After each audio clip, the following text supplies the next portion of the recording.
ساری رات تیرے صرف اسلحے سے ہی اللہ کی مدد نہیں آئے گی. تو نے ایٹم بم بنا لیا اور توفیق عید کی نماز کی بھی نہیں، اس سے تھوڑی مدد آئے گی.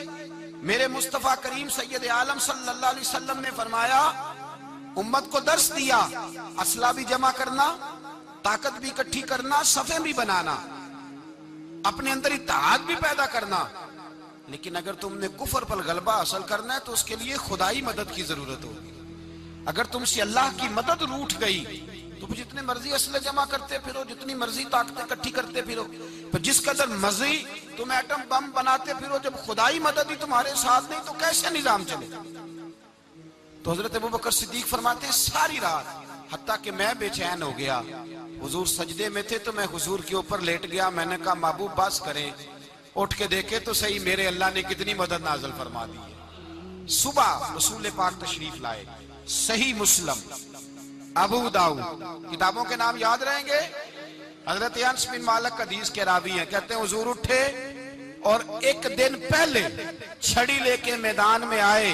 ایک دن پہلے اٹھے. دیکھو میرے محبوب کے علم کی شان. میرے اعلیٰ حضرت فرماتے ہیں اور کوئی غیب تم سے نہا ہو بھلا جب خدا ہی نہ چھپا رہا. اور کوئی غیب تم سے نہا ہو بھلا جب خدا ہی نہ چھپا رہا. تم پر کروڑوں درود. اور ہمارے ایک شیخ تھے علامہ تحسین رضا صاحب رحمۃ اللہ علیہ، ان کا بڑا خوبصورت شعر ہے. وہ فرمایا کرتے تھے علم غیب رسول کے منکر اس حقیقت کو بھول جاتے ہیں. غیب مانا کہ راز ہے لیکن راز اپنوں سے کب چھپاتے ہیں. راز مانا، غیب مانا کہ راز ہے لیکن راز اپنوں سے کب چھپاتے ہیں. ایک دن پہلے حضور میدان میں آئے. صحیح مسلم کی حدیث ہے. اور محبوب پاک صلی اللہ علیہ وسلم کے دست مبارک میں چھڑی ہے. حضرت انس کہتے ہیں حضور میدان میں آئے اور حضور نے لکیر کھینچی. فرمایا کل یہاں ابو جال مرے گا. کب مرے گا؟ یہاں مرے گا. فرمایا یہاں عتبہ مرے گا، یہاں عتبہ مرے گا، یہاں ولید مرے گا. حضرت انس فرماتے ہیں میری لکیروں پہ نظر تھی. لوگ جنگ لڑتے رہے، میں لکیریں دیکھتا رہا. اللہ کی عزت کی قسم جہاں حضور نے چھڑی رکھی تھی، جو مرا وہیں آ کے مرا ہے. جو مرا ہے وہیں آ کے. جو دن کو کہہ دیا دن ہے تو دن نکل آیا. جو شب کو کہہ دیا شب ہے تو رات ہو کے رہی. خدا نے ان کی زبان کو وہ اختیار دیا، جو نکلی منہ سے ان کے وہ بات ہو کے رہی. فرمایا جہاں حضور نے چھڑی رکھی تھی جو مرا ہے وہیں آ کے مرا ہے. میرے رسول کریم سید عالم صلی اللہ تعالی علیہ وسلم نے اگلے دن صبح اٹھ کے صف بندی بنوائی. حضور نے اپنے ہاتھ کے اندر چھڑی لے لی. فرمایا چلو ابھی صفیں سیدھی کرو. کیا کرو؟ کرانی چاہیے نا صفیں سیدھی، ہمیں کر بھی لینی چاہیے نا. حضور نے فرمایا تم صفیں سیدھی کرو، اللہ تمہارے دل سیدھے کر دے گا. تو یہاں سیدھے کرانے والے ہوتے ہیں، کرنے والا. اور میرے نبی پاک صلی اللہ علیہ وسلم نے فرمایا جب تم نماز کے لیے صفیں سیدھی کرتے ہو تو رب تو تمہیں دیکھ کے مسکراتا ہے جو اس کی شان کے لائق ہے. حضور صفیں سیدھی کرا رہے تھے. حضرت سواد انصاری ایک صحابی تھے تو پیٹ ان کا بڑا تھا. حضور نے چھڑی رکھی. فرمایا پیچھے ہٹ تھوڑا سا، بڑا پیٹ تھا. چھڑی لگائی نہ تو کہنے لگے حضور کیوں ماری ہے چھڑی آپ نے مجھے. نبی پاک صلی اللہ علیہ وسلم نے فرمایا چل ناراض نہ ہو، بدلہ لے لے. کہنے لگے لائیں دے بدلہ. حضور نے چھڑی پکڑائی تو کہنے لگے کپڑا ہٹائیں. حضور نے کپڑا ہٹایا تو جس میں اقدس چومنے لگے. کہنے لگے محبوبہ پتہ نہیں تھوڑی دیر کے بعد کیا بننا ہے. میں نے کہا جاتی جاتے بوسے ہی لے لوں حضور، بوسے ہی لے لوں جاتے جاتے مصطفیٰ کریم. اور یہ واقعات کئی صحابہ کے، حضرت عکاشہ بن محسن کا بھی ہے اور بھی کئی لوگوں کا. میرے رسول پاک علیہ السلام میدان بدر میں، بدر کی فضا عرض کر رہا ہوں. دو صحابی تھے، ایک کا نام حضرت حذیفہ بن یمان اور ایک کا نام حضرت حسین. یہ دو صحابی ہیں رسول پاک صلی اللہ علیہ وسلم. یہ کہیں سے آ رہے تھے واپس. ابو جال کی ملاقات ہو گئی. جنگ میں جا رہے ہو، اپنے نبی کے لیے آئے ہو، مدد کرو گے؟ انہوں نے کہا نہیں ہم تو ویسے ہی آ رہے تھے. ابو جال نے کہا اگر ویسے ہی آ رہے تھے تو ٹھیک ہے جاؤ. وعدہ کرتے ہو لڑو گے تو نہیں؟ کہا نہیں لڑیں گے. یہ دونوں وعدہ کر کے آ گئے حضور کے پاس. کہا یا رسول اللہ ہم نے اس سے وعدہ کر لیا ہے لیکن ہمارا ارادہ تو لڑائی کرنے کا ہے. ہمیں تو یہاں کے پتہ چلا ضرورت پڑی ہے. تو نبی پاک صلی اللہ علیہ وسلم نے فرمایا تم نے وعدہ کر لیا اب تم نہیں لڑو گے. کہا یا رسول اللہ کافر سے وعدہ کیا ہے. میرے نبی پاک نے فرمایا کیا تو مومن نے ہے نا. کس نے کیا ہے؟ اللہ اکبر. کوئی وعدوں کی پاسداری نہیں کرتا. میدان بدر میں جہاں ایک ایک فرد کی ضرورت ہے، ایک ایک فرد کی، وہاں رسول پاک نے فرمایا مومن نے وعدہ کیا ہے لہٰذا ہم دو مجاہد کاٹتے ہیں. فرمایا تم بیٹھ جاؤ، تم نہیں لڑو گے. اب دونوں لشکر آمنے سامنے ہوئے، آمنے سامنے. سب سے پہلے آنے والوں میں سے ادھر سے ولید آیا، عتبہ آیا، اس کا بھائی شیبہ آیا. یہ تین آئے. کہنے لگے حضور ہمارے مقابلے میں بھیجے. نبی پاک نے انصار میں سے بھیجا. کہنے لگے یہ نہیں ہمیں چاہیے، ہمارے مقابلے میں قریشی اور ہاشمی بھیجو. برادری کا بڑا شوق تھا نا قریشی. حضور نے فرمایا چلو تمہارا جلدی مرنے کا ارادہ ہے تو بھیج دیتے، ٹھیک ہے تمہارے پائے کے بھیج دیتے ہیں. حضور نے فرمایا چلو امیر حمزہ اٹھو. حضرت امیر حمزہ اسد اللہ و رسولہ اٹھ کے کھڑے ہو گئے. فرمایا چلو علی آپ بھی اٹھو. شیر خدا تو یوں اٹھے کہ جیسے پہلے سے ہی کھڑے تھے. حضور نے فرمایا چلو. ابو عبادہ بھی اٹھے، تینوں صحابی اٹھے. حضرت عبادہ ذرا بوڑھے تھے، ان کے لیے تھوڑا مشکل ہوا دشمن کو سنبھالنا. باقی تو دونوں نے کاٹ کے رکھ دیے دشمن. اور حضرت علی رضی اللہ تعالیٰ نے دیکھا نا جناب عبادہ ذرا زخمی ہو گئے، دشمن ان کا بھاری ہو رہا تو دوڑے گئے، مارا. حضرت عبادہ کا دشمن بھی مارا اور جناب ابو عبادہ کو کندھوں پہ اٹھا کے در رسول پہ لے گئے. کہنے لگے سونیا یا رسول اللہ آپ کے دشمن میں مار آیا ہوں، غلام بچا کے لے آیا ہوں. یہ میں لے آیا ہوں آپ کی، یہ شان ہے حضرت علی شیر خدا کرم اللہ. اب جنگ کا نکارہ بجا. کہاں 1000؟ ایک مورخ کہنے لگا نہیں پورا 1000 نہیں تھا، 950 تھا. میں کہا چل تو 900 کر لے یار، اس میں کون سی حرج والی بات ہے. پھر بھی 900 اور 300 کا کیا مقابلہ. اور پھر اسلحے سے لیس 1000 کا لشکر. میرے رسول کائنات سرور عالم صلی اللہ علیہ وسلم جب جنگ چھڑی، امیہ بن خلف بڑا مارتا تھا حضرت بلال کو. جناب بلال کے قابو ہی آ گیا، حضرت بلال کے قابو آ گئے. کہنے لگا معافی مل جائے گی، معافی مل جائے گی، معافی مل جائے گی. دوڑنے لگا. حضرت عبد الرحمن بن عوف کہنے لگے بلال جب کوئی معافی مانگے تو دے دینی چاہیے. فرمایا سب کو دینی ہے، اس ظالم کو نہیں دینی. پکڑ کے مارا جناب سیدنا بلال حبشی رضی اللہ تعالیٰ، پکڑ کے مارا. فرمایا مجھے بڑی سزائیں دیتا تھا. اس امت کا فرعون ابو جہل نے ساری زندگی ستایا ہے. 2 چھوٹے چھوٹے بچے معوذ اور معاذ، اور ان کی عمریں 17 سال سے کم بتائی جاتی ہیں اور حسین لفظ ہیں. حضرت عبد الرحمن بن عوف کہتے ہیں دونوں میرے پاس آئے، اور ایک روایت میں یوں بھی انداز ہے، کہتے ہیں ایک بھائی کا قد چھوٹا تھا، تلوار اونچی تھی اس سے، اور آئے. اور یہ لفظ ہیں تاریخ میں محفوظ. آئے آ کے کہنے لگے عبد الرحمن سے چچا ابو جہل کدھر ہے؟ تو میں نے کہا تم نے کیا کرنا ہے؟ ان کا جواب پتہ کیا ہے؟ یہ نہیں کہا کہ دین کا دشمن ہے، یہ نہیں کہا بڑا ظالم ہے اس لیے مارنا ہے. کہا تم کیا کرو گے؟ تو جواب وہ شاہ نامہ اسلام نے اپنے لفظوں میں بیان کیا. کہنے لگے مریں گے.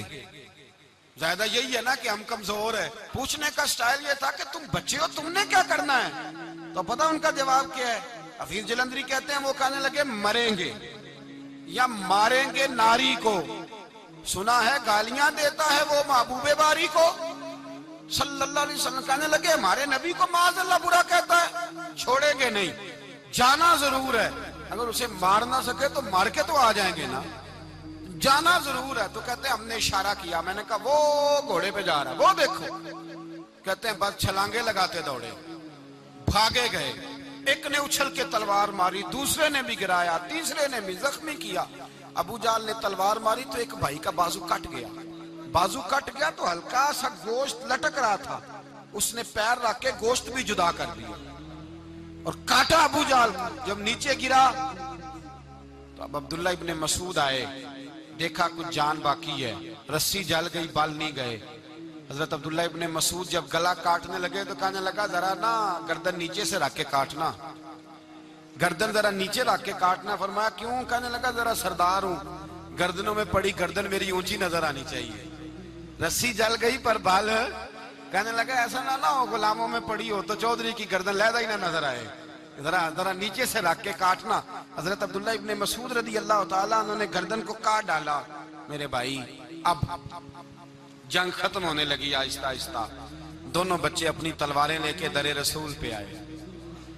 ایک کہنے لگا میں نے مارا ہے, دوسرا کہنے لگا حضور میں نے مارا ہے. حضور نے فرمایا تلواریں دکھاؤ, خون کس کو لگا ہے؟ جب خون دیکھا تو دونوں کو ایک جتنا لگا تھا. میرے حبیب مسکرائے, فرمایا تم دونوں نے مارا ہے, تم دونوں نے مارا ہے.